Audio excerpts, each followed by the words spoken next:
Alam niyo po, ang promotion ay isa sa mga bagay na inaasam-asam ng napakarami pong tao, especially people who are in the career world, in the professional world, in the corporate world. Promotion is one of the things na inaasam po ng karamihan. Ganun din po sa ating po mga personal lives, promotion in our economic status, in our relationship status, something na medyo umangat kaysa sa dati. Ang pag-angat ay isang bagay talaga na minimithi po ng bawat isa. Amen? Ang sabi po ng maraming social studies, karamihan daw po sa mga problema or kadalasan sa problema ng mga Pilipino is madaling makontento. Yung ba parang wala nang aspiration na mag-move forward, na umangat ang buhay, kontento na sa kung anong meron sila. Kaya kadalasan, kapag merong hindi inaasahang bagay na nangyayari, from their situation, biglang lalong mas bumababa. Ganon din po sa ating paglilingkod. Actually, madalas, kontento na po tayo sa ating pong sitwasyon. Hindi, okay na ako dito. Parang, hindi, dito na lang ako. Okay? Bakit po? Madalas kasi tinitignan na pag may promotion, being promoted also means responsibilities. But alam niyo po ba that it is God's intent and design for everyone to be in the leadership, to be on top, to be the head. It's never God's design for human being na tayo po yung magiging lowest status. Sabi mo nga sa katabi mo, hindi yan yung design ng Lord for you. Okay? But to be promoted, one must struggle and one must strive hard. Amen po ba? Para po ma-achieve mo yung iyong pinapangarap na posisyon or para marating mo ang iyong pinapangarap na kalagayan, ngayon pa lang, magpupursige ka na gumawa, trumabaho, sabi nga, kayod kalabaw. Amen? Para ma-achieve yan. And struggles are real. Sabi mo sa katabi mo, feel mo ba? Struggles are real. Talagang totoo po na para po ma-experience natin ang mga magagandang bagay, kadalasan po kailangan paghirapan. Amen? Dito po sa Genesis, almost half of the book of Genesis was devoted sa life ni Joseph. From chapter 37 to chapter 50. Genesis only has 50 chapters. Okay, so almost half of the book was devoted and pictured in the life of Joseph. Sino po dito nakakilala kay Joseph? Hindi po si Joseph Gonzaga, yung aking tito. Okay? Siya po yung tinatawag na Joseph the Dreamer. The man of many colors. Nakakalungkot lang dahil ginagamit po ito ngayon sa LGBTQ community. Na si Joseph daw ay ganun. Dahil nagsuot siya ng maraming kulay. Kaya mahirap talaga pala ngayon maging colorful. Ganun. Okay? So, hindi po yan. Okay? Dahil yan po ay, si Joseph ay paborito ng kanyang tatay. Ginawa po siya ng napakagara at magarbong coat. Okay? At yun po ay isa sa mga naging reason kung bakit po si Joseph ay kinaingitan. Chapter 37, nag-establish po doon na si Joseph ay nasimulang kinaingitan ng kanyang mga kapatid, and then nag-start po na nagkaroon po ng sigalot between them, Kasi po sila po ay mga half-brothers. Dahil si Joseph o si Jacob ay nagkaroon po ng dalawang asawa, yung tinuro po ng ating Pastor Robert, si Rachel and si Leah. And then bukod pa doon, meron pa siyang concubines na yung mga alipin ng kanyang mga asawa, si Zilpah. At nakalimutan pa yung isa na pangalan. Okay, so doon po nagsimula ang 12 tribes of Israel. sa 12 magkakapatid na lalaki na anak ni Jacob. To make the long story short, pinagkaisahan si Joseph na siya po ay patayin ng mga kapatid. Dahil lang sa selos, dahil po sa inggit. Okay? So, nung hindi po sila magkasundo, ang ginawa po nila, hinulog na lang nila sa saan po? No, sa malalim na balon kasi disyerto po yun eh. So, nauubusan po ng tubig yung balon. Doon po nila hinulog. Kamukat-mukat no, may dumaan po na mga ngalakal, no, bumibili ng mga alipin. Ang ginawa po nila, inahon nila si Joseph, ibinenta nila sa mga ngalakal at para maging alipin. Kaya alam niyo po, yung mga sigalot sa pamilya, hindi lang po yan ngayon. Ang dami na po mga nangyayari noon pa man, no? A few decades or it's actually a few millennia, no? After the creation of time. Hello?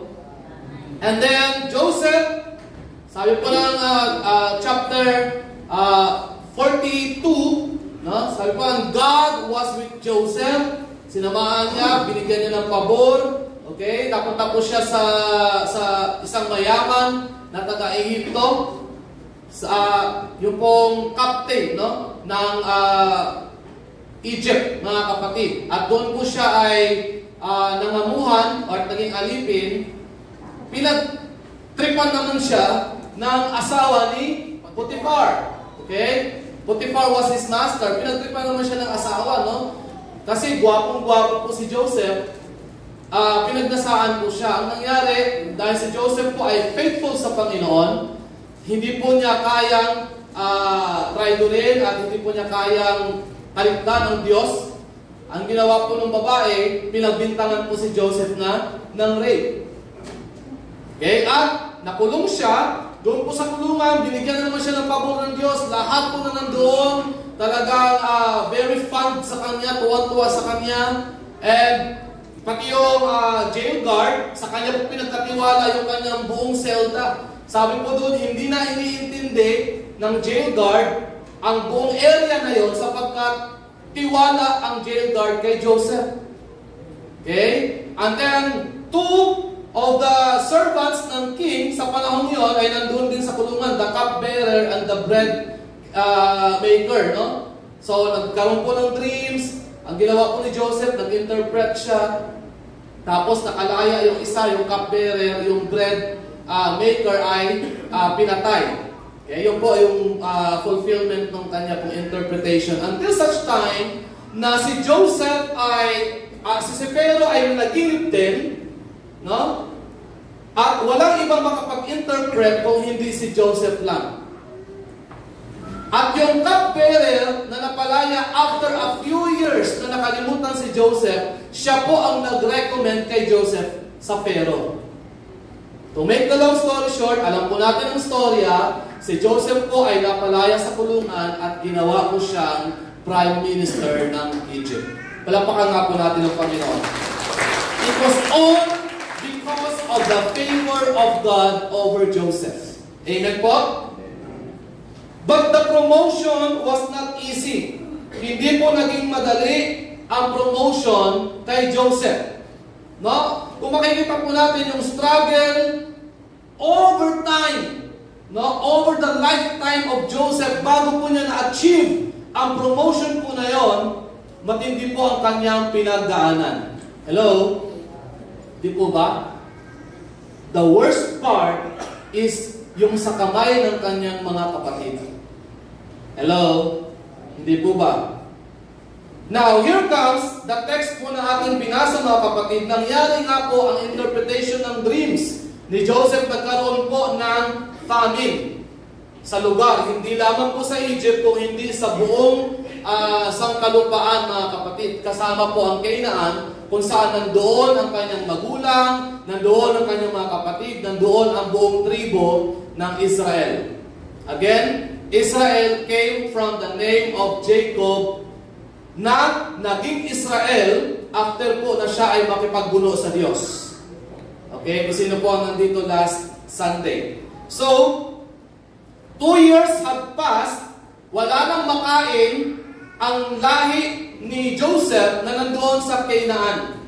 Okay? Ang ginawa po ng mga kapatid, pumunta po sa Egypt, hindi nila nakilala si Joseph, at gumawa ng kapamaraanan si Joseph para madala sa kanya yung kanyang bunsong kapatid na si Benjamin. Kasi dalawa lang po sila na naging anak ni Rachel eh.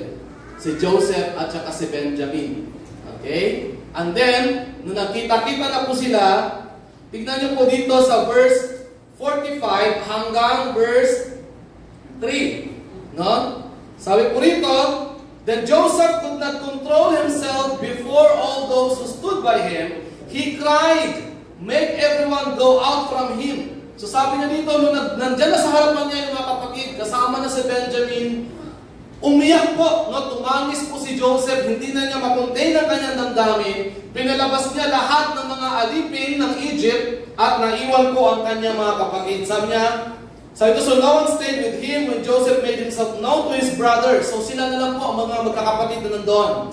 And he wept aloud so that the Egyptians heard it.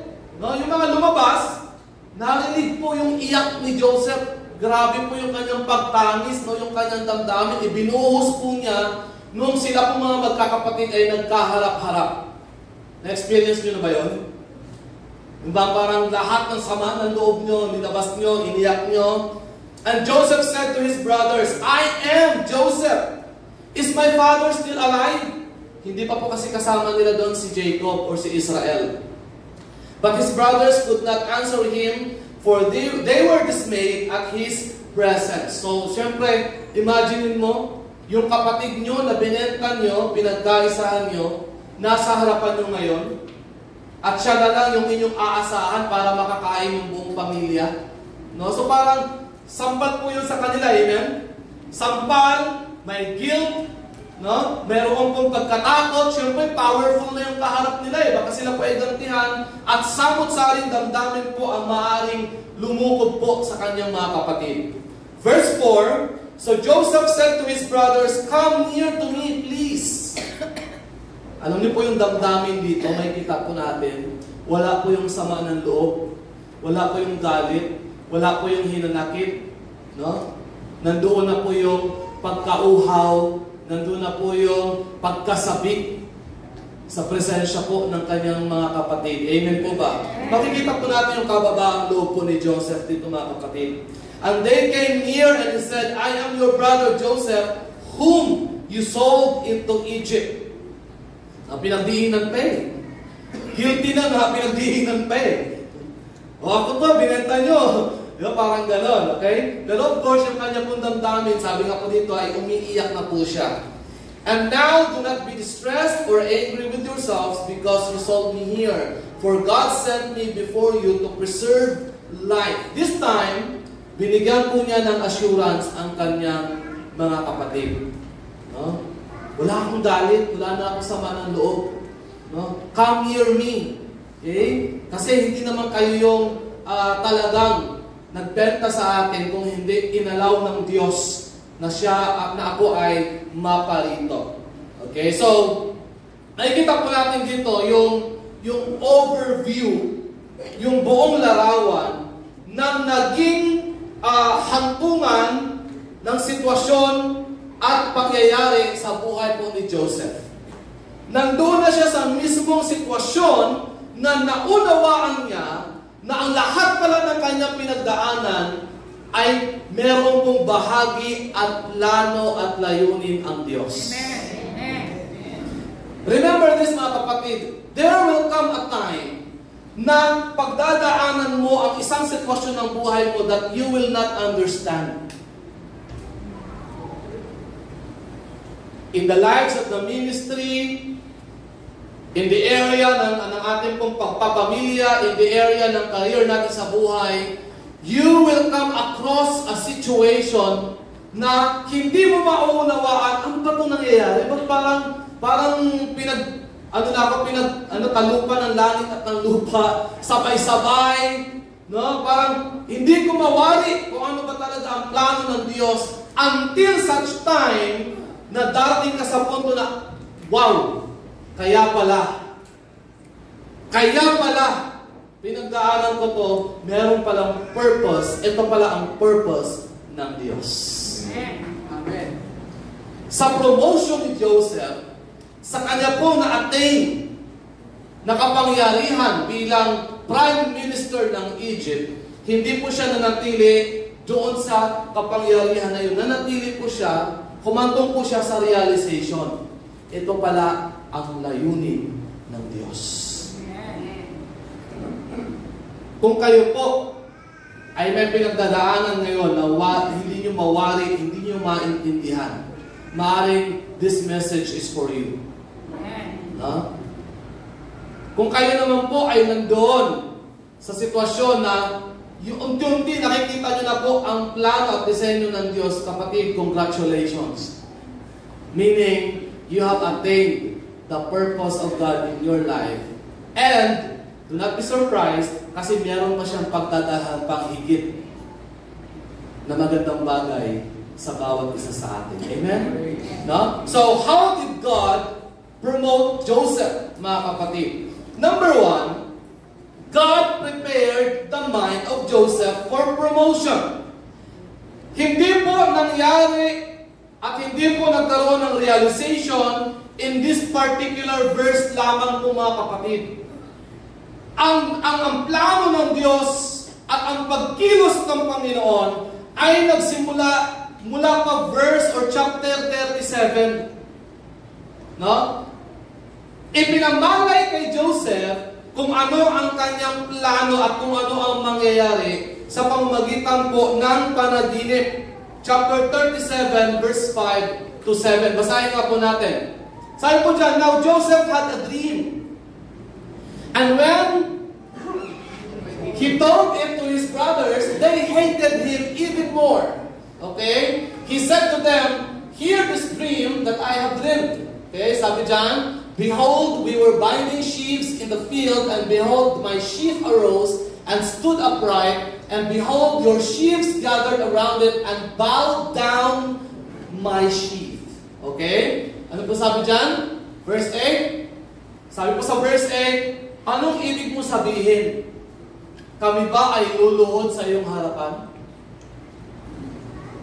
No? So, maliwanag po kung ano po yung kakahulugan at interpretasyon ng panaginip ni Joseph. Meaning to say that there will come a time that his brothers will bow before him. Okay? Chapter 37, ipinamalay na ng Diyos sa kanya kung ano ang mangyayari sa hinaharap. Sa atin po, everything is a surprise. Sa atin po, ang lahat na nagagawa o nangyayari sa hinaharap ay hindi pa natin batid.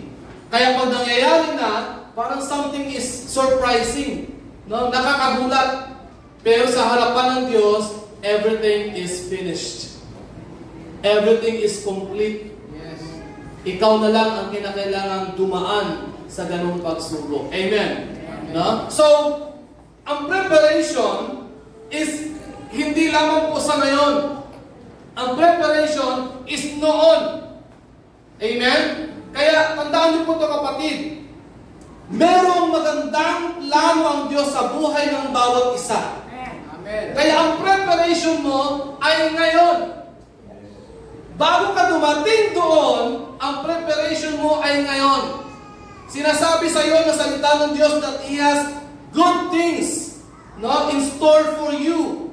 He knows the plans for us. Amen? He always has good things para po sa bawat isa sa atin. Paniwalaan po natin yon.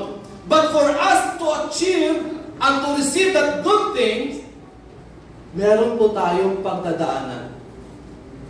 Para sa atin, yung pagdadaanan natin is a surprise. Pero para kay Lord, everything is complete. Hello? No? God has already prepared the good things for Joseph and for entire Israel. No? Niready na ng Diyos ang lahat ng bagay sa hinaharap.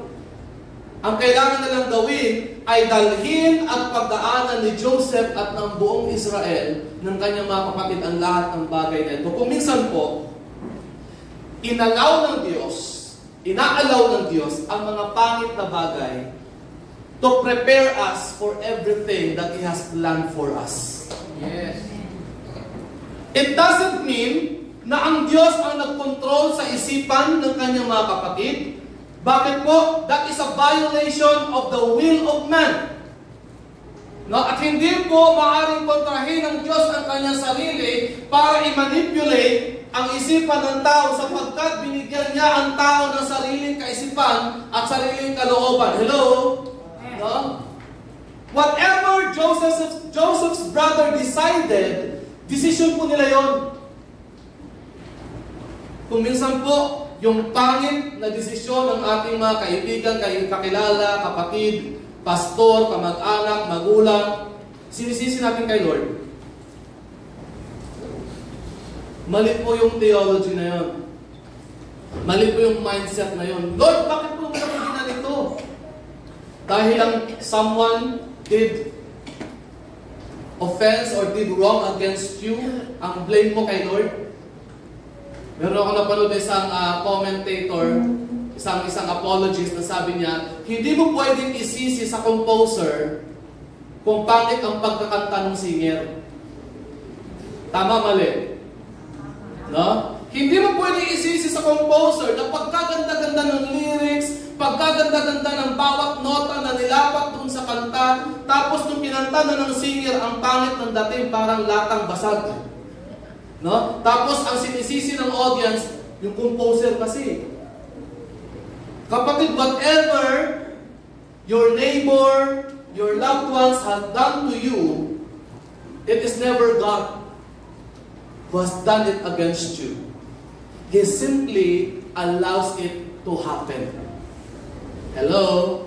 No? Do not blame God for every bad things that happens to you. He simply allows things to happen because He knows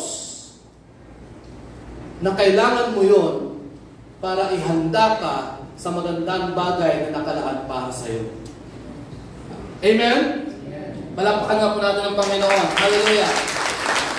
Kaya po, kahit pinagdaanan po yun ni Joseph, alam niyo po si Joseph hindi po iba sa atin. No? Tao din po siyang katulad natin.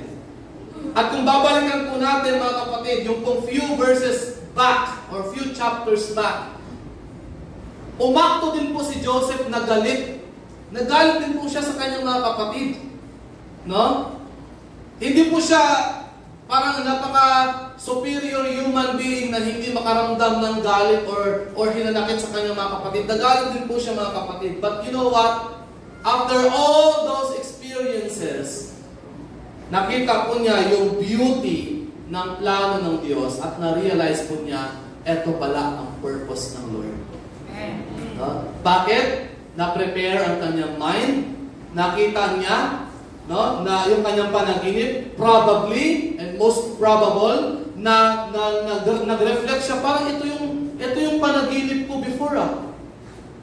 Amen? So, nagkaroon po siya ng realization, ito pala ang kalooban ng Diyos. Chapter 42 verse 9, mga kapatid, no? Hello? So, preparation of the mind. Napakaraming bagay, mga kapatid, napakaraming bagay, mga kapatid, na ginagawa sa atin ng Diyos na kung minsan, hindi natin na-acknowledge. Bakit? Kasi ang madalas po natin ginagawa, pagmumurmur. Sabi mo sa katabi mo, reklamador ka ba?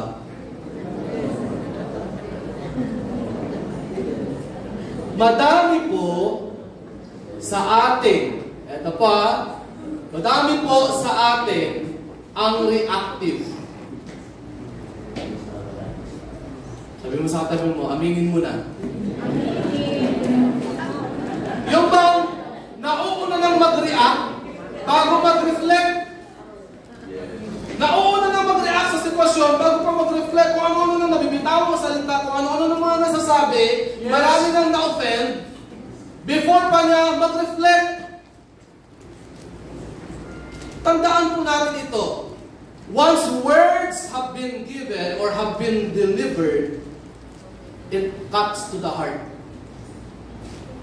Kaya pag marami sa mga Kristiyano ang reactive, kung ano-anong words na nabibitawan, before pa mag-reflect, marami pong pinagsisisihan bandang uli. Amen? Amen. Sana pala di ko nasabi yun. Mali.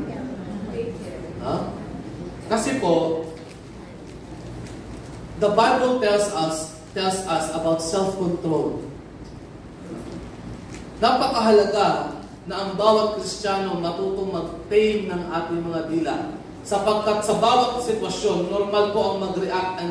Ano po sa atin yung instinct? Instinct natin ang mag-react sa bawat sitwasyon. Kung kaya, the Bible teaches us to always meditate, reflect, ask God's purpose in every situation ng ating pong buhay. Amen? Turuan natin ang ating mga sarili, mga kapatid, na kapag meron tayong pinagdadaan ng sitwasyon, sabi nga, stop, look, and listen. Tumigil ka muna, stop ka muna. Huwag ka muna mag-react. Tignan mo muna sa paligid, tignan mo muna ano sinasabi ng Scripture at makinig ka muna sa kung ano ang guidance and instructions and wisdom na binibigay sa atin ng Diyos base sa sitwasyong ating pong pinagdadaanan. Amen? Amen. Mental preparedness. Hello? Hello? Mental preparedness. For us to be in that situation, kinakailangan ready ka mentally. No? Kaya marami pong mga bagay na mga tao na biglang yaman. Yung biglang yaman, nanalo sa loto, di ba? Nabigyan ng pamana, atindi ng pamana. Dahil hindi po sila na-prepare mentally kung paano ang gagawin, yung management, kung paano sitwasyon, paano nila i-handle ang ganong sitwasyon. Alam niyo po, kung ano lang ang dumating sa isip, yun lang pong gagawin. At ang nangyayari, nagkakaroon po ng regret bandang huli. Bakit po? Hindi po na-manage ng tama. Alam niyo po, yun po ang kadalasan pong problema. Ang karakter ko po is impulsive. Impulsive po ako. Kapag may mga bagay po na tingin ko ay magandang gawin at dapat gawin, kung minsan po, tumatalo na po ako doon sa desisyon na hindi ko po napag-iisipan pero hindi lubos na napag-iisipan. Ang ending, regrets. No? Eh, yung mga networking, madalas, hina-hype tayo dyan. Hina-hype tayo, bakit? Pinupukaw ng mga networking because sales yun eh. Sales yung kanilang talent, di ba? Pinupukaw ng mga networking ang ating pong impulsive mind. No? Kaya po na-hype tayo. Ang ending, nagkakautang-utang po tayo, tapos wala naman po tayong kinikita. O nakita mo na? Yes. No? Kaya sabi ko Pastor Robert talaga, never again. Never again. Next time. Alam niyo, dyan naman din po ako believe sa mga tao talagang napaka-tiyaga, napaka-risk taker. Alam niyo po, sabi nga nila, ang business daw ay talagang risk. No? Life is a risk. You know, but you always have to look for God's purpose. Amen. Amen? Sabi mo sa tabi mo, Amen. Pangalawang bagay po, kung paano po prepare ng Diyos or binigay ng Diyos kay Joseph ang promotion. God prepared the character of Joseph. Amen. Yes. Sabi ko nga po kanina, si Joseph hindi iba sa atin. Nagalit din po siya sa kanyang mga kapatid. But you know what? The most important thing, kumambyo po si Joseph at natuto po siya magpatawad. Ano po sabi dyan? He forgave his brothers. Verse 5. Binigyan niya ng assurance. Ano sabi po niya sa verse 5? Do not be distressed. Okay? For angry with yourselves because you sold me here. Karapat-dapat na ang kanyang mga kapatid ay mag-guilty. Tama po ba? Karapat-dapat na ang kanyang mga kapatid ay matakot. Karapat-dapat na ang kanyang mga kapatid ay malumbay sa kanilang ginawang kasamaan kay Joseph. Pero ang ginawa po ni Joseph, sa halip na sisihin, sa halip na pagdiinan pa niya yung mga maling ginawa, yan, buti nga. Sa halip na ganunin niya, ano sabi niya, binigyan niya ng assurance, do not be angry with yourselves. Do not be dismayed. Anong sabi niya? For God sent me before you to preserve life.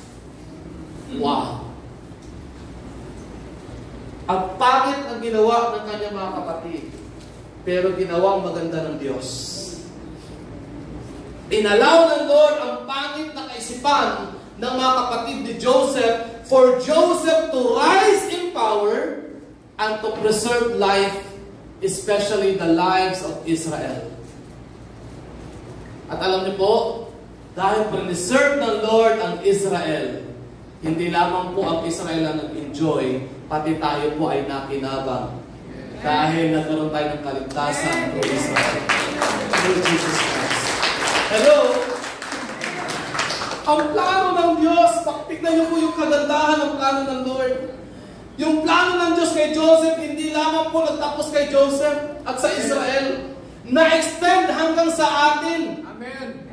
Kaya preserve ng Lord ang Israel, kaya nangyari kay Joseph yung mga bagay na yon, dahil hanggang sa kasalukuyan, ikaw at ako ay makakaranas ng kabutihan ng Diyos hanggang sa kasalukuyan. Ganun po, kakompleto at kakompleto ang plano ng Diyos sa ating mga buhay. Amen.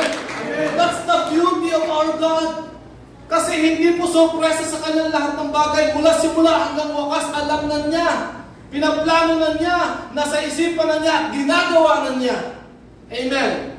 Kaya pagtiwalaan mo kapatid, pag sinabi ng Diyos, I have good things for you, maniwala ka. Dahil sa harapan ng Diyos, tapos na yun. Ginawa niya na, nagawa niya na, for you and me. Pagdadaanan mo na lang. At sa pagdaan mo doon, yung karakter mo, yung buhay mo ay patuloy po na huhubugin ng Diyos hanggang sa dumating ka sa point na ma-enjoy mo na ang pinagkakaloob sa iyo ng Panginoon. Amen? Hallelujah! Ang ginawa po ni Joseph, mga kapatid, nung kanya po na unti-unti na-unveil, no? Na ilatag sa kanya ang mga bagay na ginawa ng Diyos. Ano pong ginawa ni Joseph? Ginampanan niya ang kanyang tungkulin. Meron siyang role na gagampanan. Ano po yun?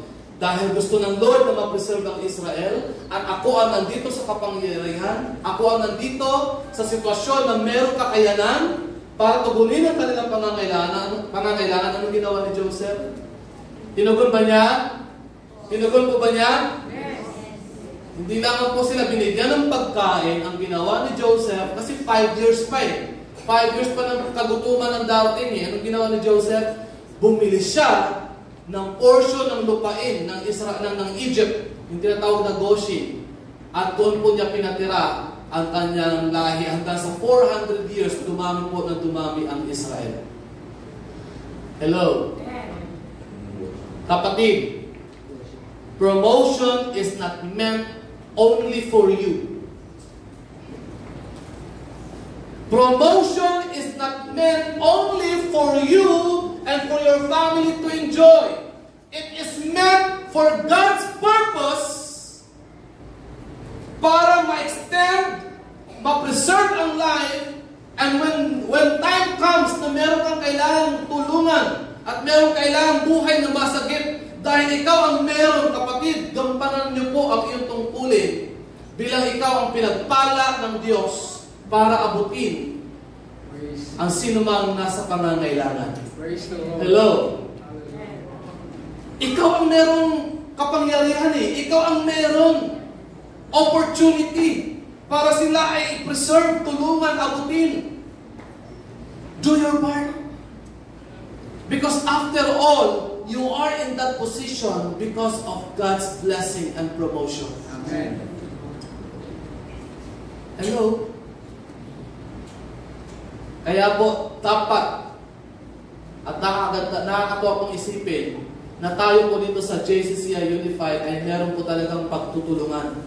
pagkakaisa.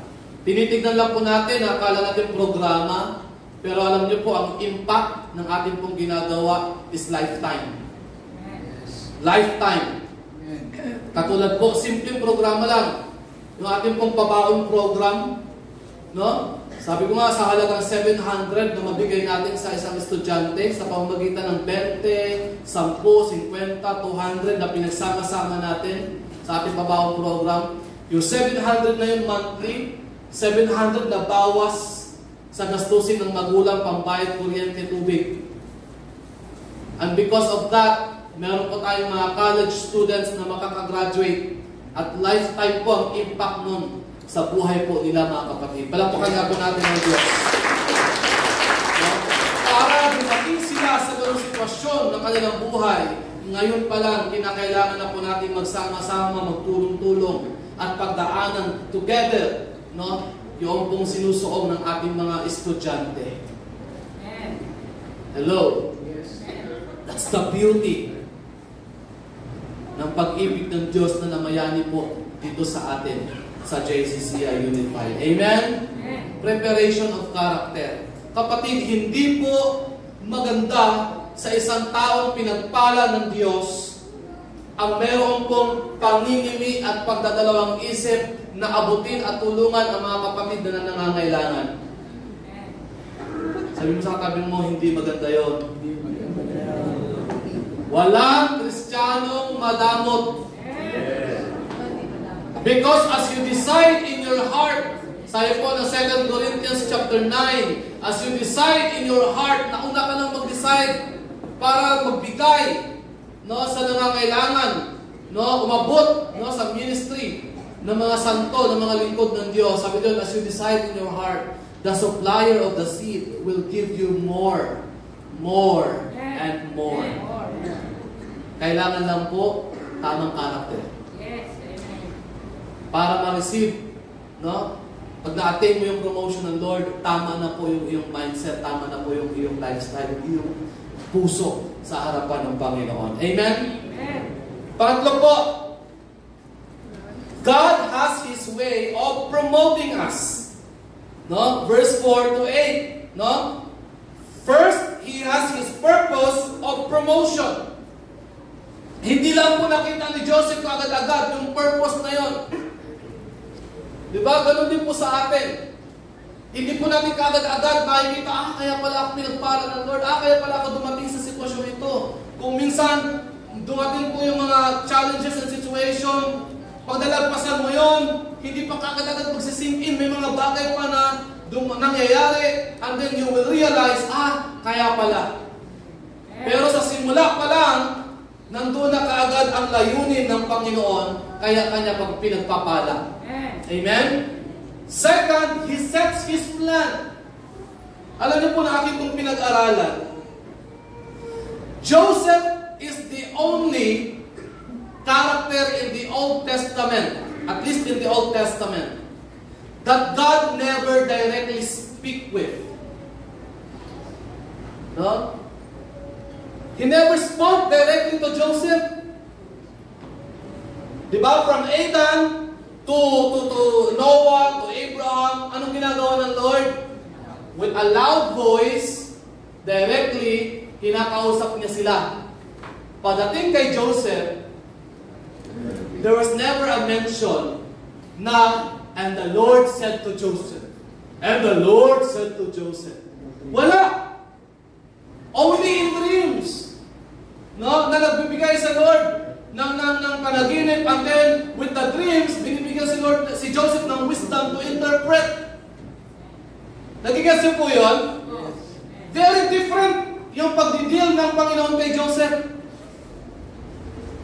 Pero sa kabila ng lahat ng iyon, yung karakter ni Joseph na natili na tapat sa Diyos, at the Lord sets His plan little by little.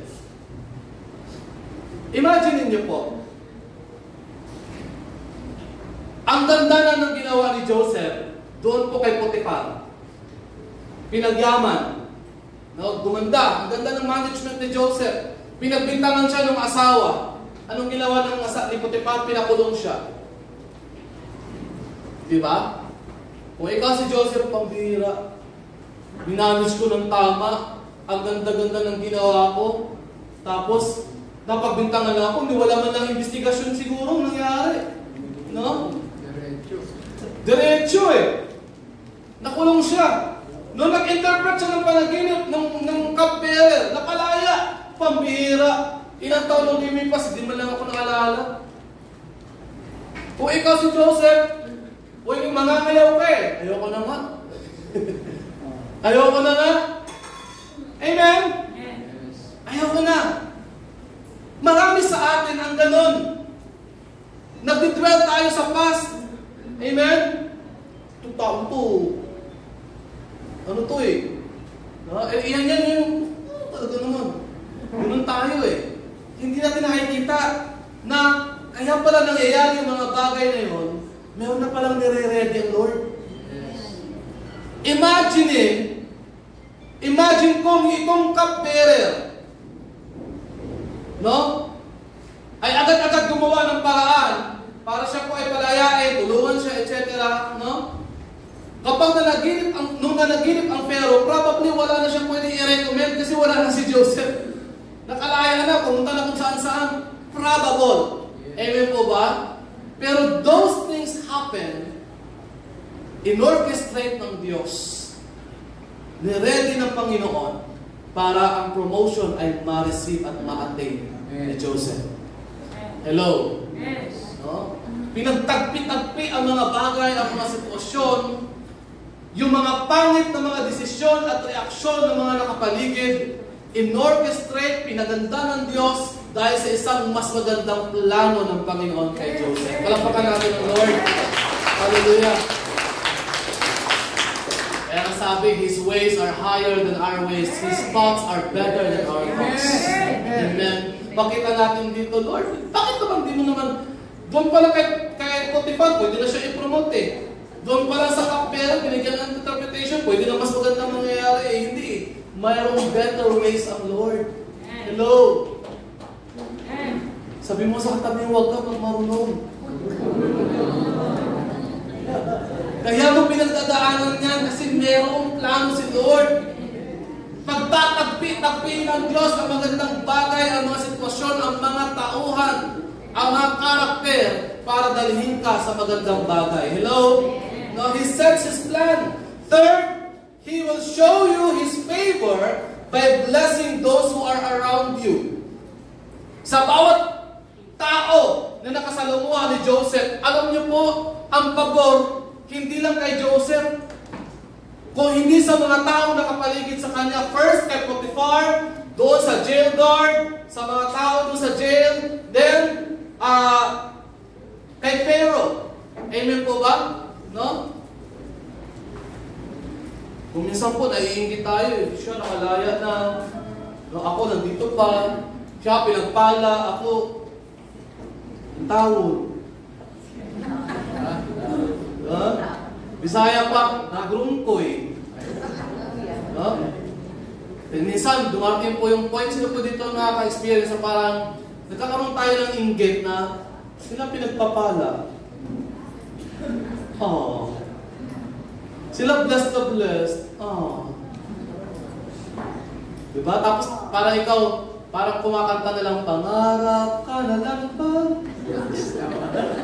O magiging katotohanan pa. Huwag nyo na ituloy, iba na yung kasunod eh. Diba? Parang gano'n na dumating sa atin. Na-experience nyo ba yun? Diba? Kung minsan meron tayong tanong, Lord, kung sino pa yung mga unbelievers, sila pa yung binbless. No?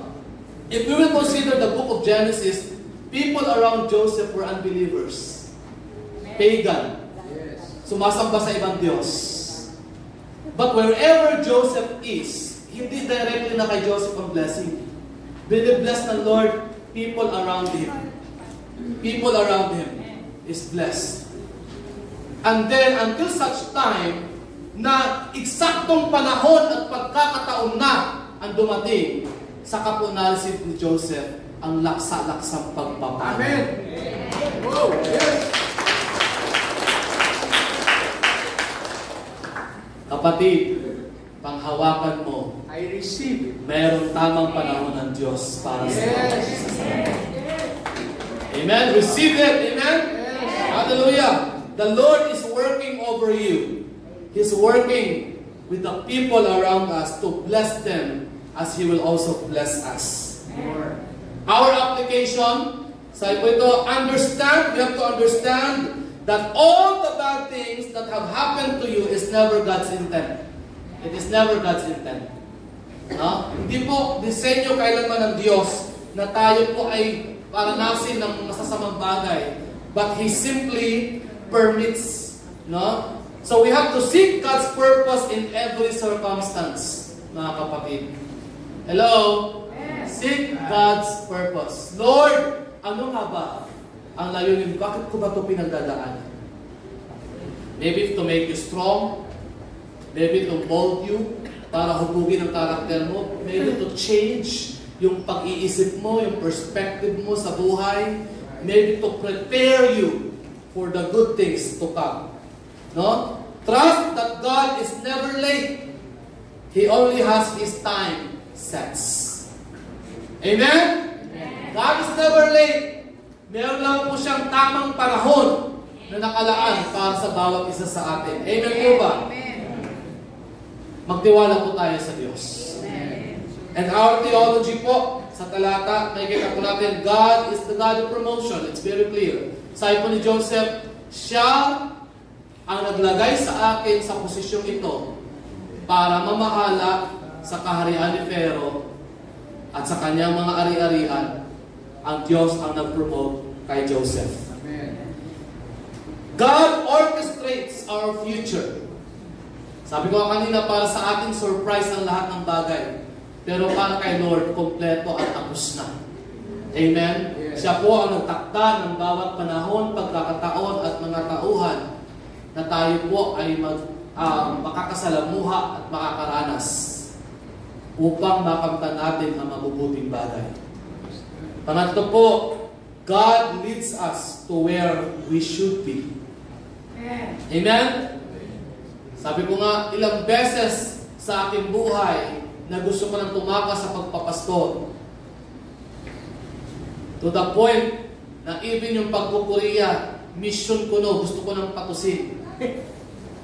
Sa kabutihan ng Lord, hindi po niya inalaw, si Pastor Robert lang. Siya lang nakapasa. Siya lang nakapunta. No? And masasabi, buti nga. Kasi dinamay niya kami.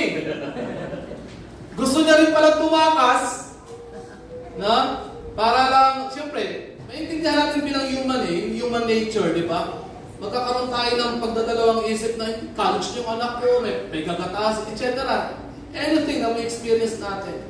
Pero alam niyo po, ang Diyos talagang dadalhin ka sa kung saan ka nararapat. Praise the Lord. Amen?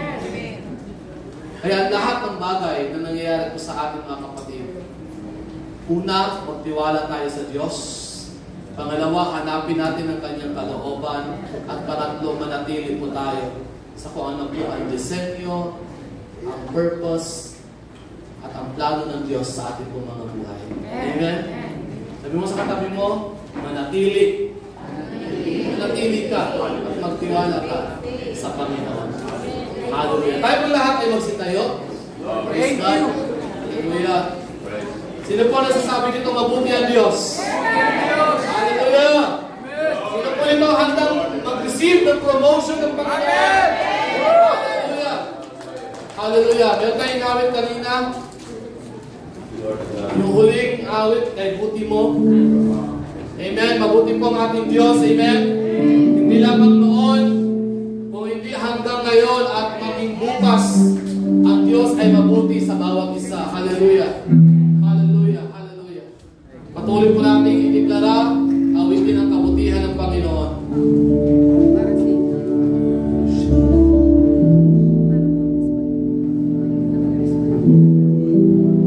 Hallelujah. Hallelujah. Panginoon,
alalahanan namin ang mga sitwasyon, ang mga bagay, Lord, na dumating. Because we believe in you. We trust in you, Lord. Patuloy po, Diyos, na kinikilala po namin na ikaw po ang Diyos ng kinabukasan. Lord, inihanda niyo na po ang aming buhay noon pa man. Ang aming kinabukasan, Lord, inihanda mo na noon pa man. Kaya alam namin, Lord, na merong magandang bagay na nag-aantay sa amin. Only that you give us strength. You mold our character, Panginoon, to be prepared, to be ready, to receive